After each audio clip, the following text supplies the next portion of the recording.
The winter of 1776 crept over the American colonies like a long shadow, heavy with doubt and fear. Snow covered the fields where only months before men had marched with bold dreams of liberty, and now those dreams seemed thin and fragile. The Continental Army was exhausted, poorly clothed, and short of food, while the British Empire, powerful, disciplined, and confident, pressed forward. For many colonists, hope flickered like a candle in the wind. This was the year when the American Revolution stood at the edge of collapse, a true year of crisis that would decide whether independence was a reckless fantasy or a future worth suffering for. Earlier that summer, the words of independence had been boldly declared. On July 4, 1776, leaders meeting in Philadelphia announced to the world that the colonies were free states, no longer under the rule of King George III. The Declaration of Independence carried powerful ideas about natural rights and self-government, but words alone could not win a war. As the ink dried on the parchment, British forces prepared to crush the rebellion. The Declaration, instead of ending uncertainty, seemed to invite greater danger.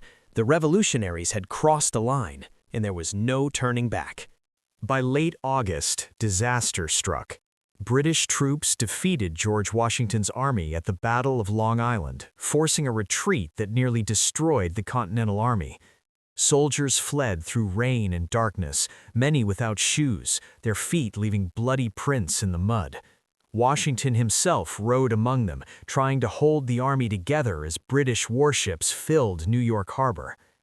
The loss of New York was more than a military defeat. It was a psychological blow. If the rebels could not hold a major city, how could they hope to win against the strongest empire in the world? As autumn turned to winter, the crisis deepened. Enlistments were set to expire at the end of the year, and many soldiers planned to return home. Morale was dangerously low. Some men deserted, others questioned the cause altogether. Loyalists openly supported the British, while neutral colonists waited to see which side would prevail. Thomas Paine sensed the growing despair and responded with words meant to steady the revolutionary spirit.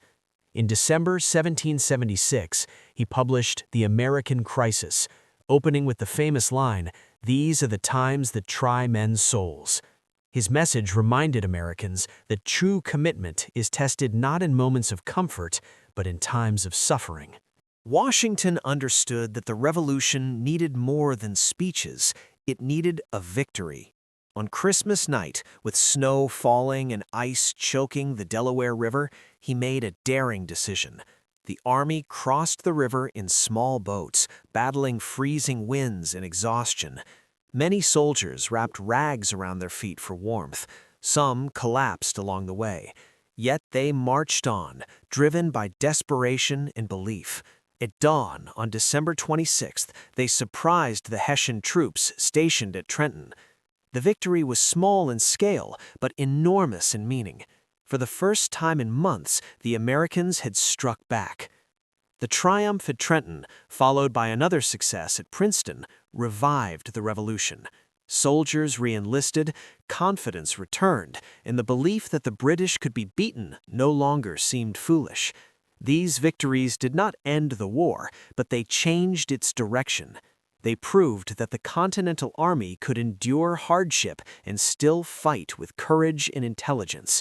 The year that had begun with bold words and sank into despair ended with renewed determination. The year 1776 stands as a turning point, not because it was easy, but because it was nearly lost. It revealed the true cost of independence and the strength required to pursue it.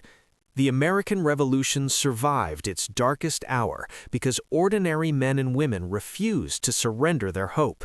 In the cold, hungry winter of 1776, the idea of freedom was tested, and it endured.